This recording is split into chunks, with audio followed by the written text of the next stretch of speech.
Olá pessoal, tudo bem? Dando sequência ao nosso PET volume 6, né? Essa seria a nossa temática da aula 3, semana 3, formação do território brasileiro. Formação e organização do território brasileiro. O território brasileiro hoje ocupa uma área de 8.514.876 km². Em virtude de sua extensão territorial, o Brasil é considerado um país continental e se encontra em quinto lugar em tamanho de território. Mas nem sempre o território brasileiro teve essa dimensão. A formação do território brasileiro iniciou com o Tratado de Tordesilhas, em 1494, que tinha o objetivo de evitar conflitos entre Espanha e Portugal. Este estabelecia os limites das terras a serem ocupadas e exploradas na América. Podemos observar aqui, pessoal, nesse mapa, né? Onde podemos verificar a função desse Tratado de Tordesilhas, né? Seria essa linha, né? Linha divisória, segundo o Tratado de Tordesilhas, seria essa linha vermelha. E em amarelo aqui nós temos as terras pertencentes a Portugal. Já a parte verde seria terras pertencentes à Espanha. Esse seria o Tratado de Tordesilhas, tá certo? Seria uma divisão sobre o trecho a explorar por cada país aqui no continente americano. A primeira a ser povoada pelos portugueses. A primeira região a ser povoada pelos portugueses foi o litoral, especialmente o nordestino, que foi dividido em capitanias hereditárias. Ali se estabeleceram extração de pau-brasil, plantações de cana-de-açúcar, os engenhos e os portos. Paralelamente a isso, os colonos organizaram expedições em busca de mão de obra, metais e pedras preciosas, o que resultou posteriormente na expansão do domínio português. Posteriormente, né, ocorreu também a chamada União dos Dois Reinos, ou União Ibérica. Né? Com a União dos Dois Reinos, a chamada União Ibérica, que ocorreu de 1580 a 1640, o Tratado de Tordesilhas deixa de ter validade, né? Uma vez que ocorreu a unificação. Né? Dessa maneira, os colonos portugueses marcharam para o interior através dos bandeirantes, né, com as atividades pecuaristas e posteriormente extração de minerais. Terras até então espanholas, né? Essas terras que anteriormente pertenciam à Espanha. Com o fim da União Ibérica, né, e o restabelecimento da monarquia em Portugal, os portugueses se expandem para o sul e fundam a colônia do Sacramento em 1680. A fim de resguardar aquelas terras, os espanhóis respondem criando os 7 povos das missões, né? Onde os jesuítas e índios guaranis viveriam. Com a Guerra de Sucessão, né? De 1700 a 1713, uma disputa entre as potências europeias para escolher o próximo soberano espanhol, veio a ser assinado o Tratado de Utrecht, como é chamado, né? O qual estabelecia as fronteiras entre o Brasil e a Guiana Francesa. O Amapá, disputado entre França e Portugal, foi reconhecido como português. A colônia do Sacramento foi entregue à Espanha. A área ocupada pelos 7 povos das missões foi cedida a Portugal. Em 1750, negociações foram entabuladas entre Portugal e Espanha, né, foram estabelecidas, visando resolver as tensões que envolviam principalmente a região do Prata, né, a região do Rio da Prata. Dessas negociações, realizadas em Madrid, surgiu o acordo conhecido como Tratado de Madrid, né, que tinha o objetivo de substituir o Tratado de Tordesilhas, de 1494. Estabelece assim novas fronteiras entre as colônias de Portugal e Espanha na América, e, consequentemente, expandindo o território brasileiro. Veja como ficou o Brasil após o Tratado de Madrid no mapa abaixo. Podemos observar, né, que houve uma grande expansão ali, né, principalmente do território do Brasil, que seria o território português, né, ocorreu uma expansão à esquerda, né.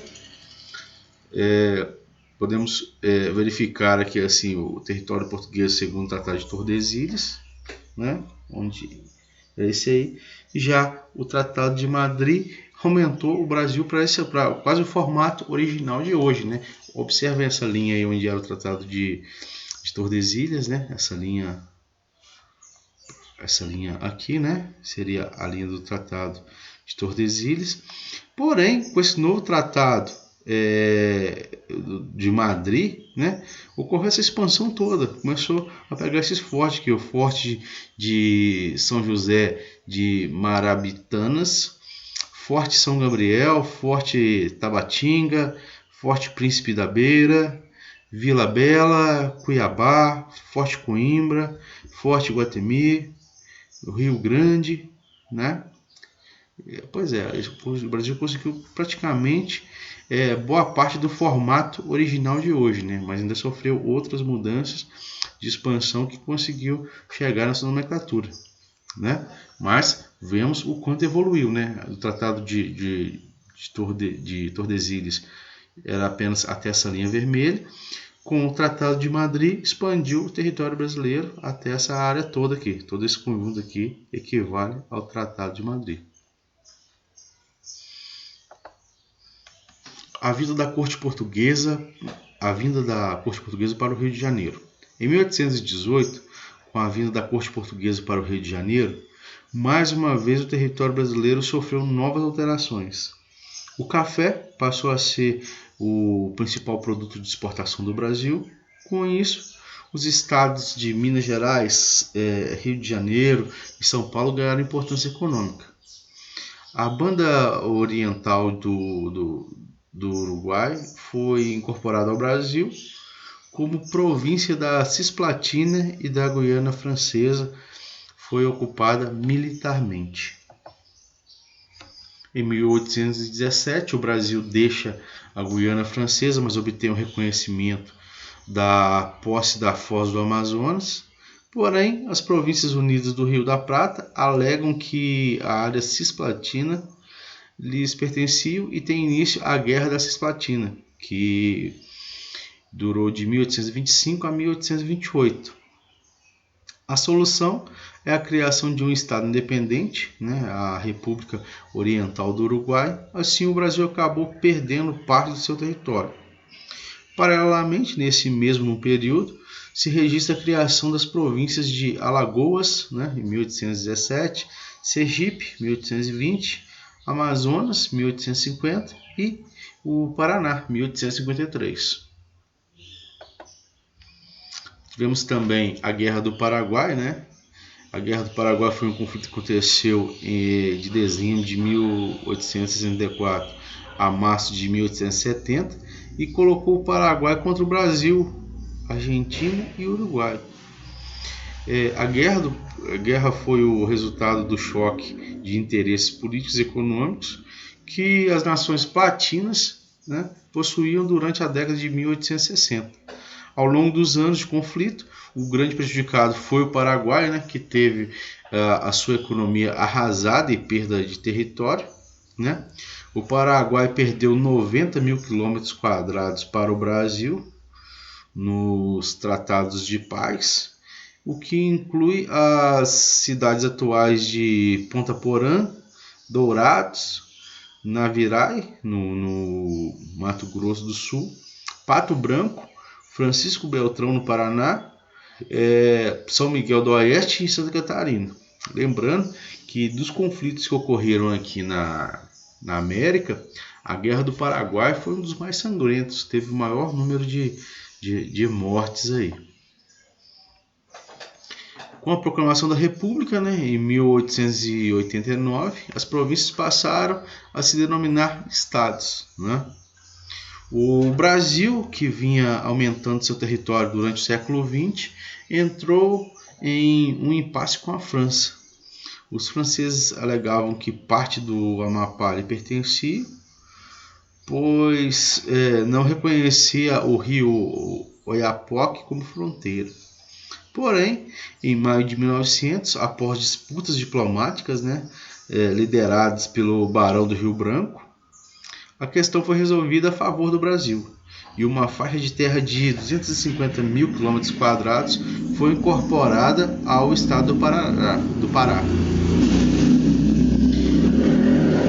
O último grande conflito. No início do século XX, aconteceu o último grande conflito por demarcação de terras no Brasil. O confronto deu origem à Revolução Acreana e terminou com a incorporação de terras pelo Brasil através do Tratado de Petrópolis. A compra do estado do Acre pertence à Bolívia. Foi o desfecho de uma longa negociação iniciada ainda no século passado. Lembrando que o Acre, né, esse território do Acre pertencia à Bolívia, né? Era um território pertencente, porém, através de acordos e negociações, foi anexado ao Brasil posteriormente. Mesmo com os Estados Unidos apoiando a Bolívia, né, em 1901, o acirramento da guerrilha armada provocou uma nova negociação, resultando na aquisição do território pelo Brasil em 1903. O preço pago à Bolívia foi 2,5 milhões de libras e o compromisso de construção de uma estrada de ferro ligando os dois países, né, que seria a Madeira-Mamoré. No século XX, consolida-se a reorganização territorial do Brasil com a criação de novos estados, como o Território Federal do Guaporé, em 1943, Mato Grosso do Sul, 1977, e Tocantins, em 1988. Isso respondia ao crescimento da população e também tinha o objetivo de melhorar a administração local. O território federal do Guaporé passou a ser o estado da Rondônia, em 1982. Por sua vez, Amapá e Roraima foram elevados à categoria de estados em 1988. Aqui podemos observar, né, pessoal, nessa ilustração aí, né, a formação do território brasileiro, né? Esse aí foi extraído do site Nova Escola, onde podemos observar a evolução do Brasil de 1534, né, onde tinha o Tratado de Tordesilhas, posteriormente veio o Tratado de Madrid e a partir daí iniciou-se as novas negociações, né, onde ocorreu também a Guerra do Paraguai, onde o Paraguai perdeu grande parte do seu território, né? Aqui seria a negociação com a Bolívia, onde já foi anexado o Acre, né? E aqui é o formato atual, desde 1990, território brasileiro. Espero que tenham gostado, pessoal. Até a próxima. Abração aí.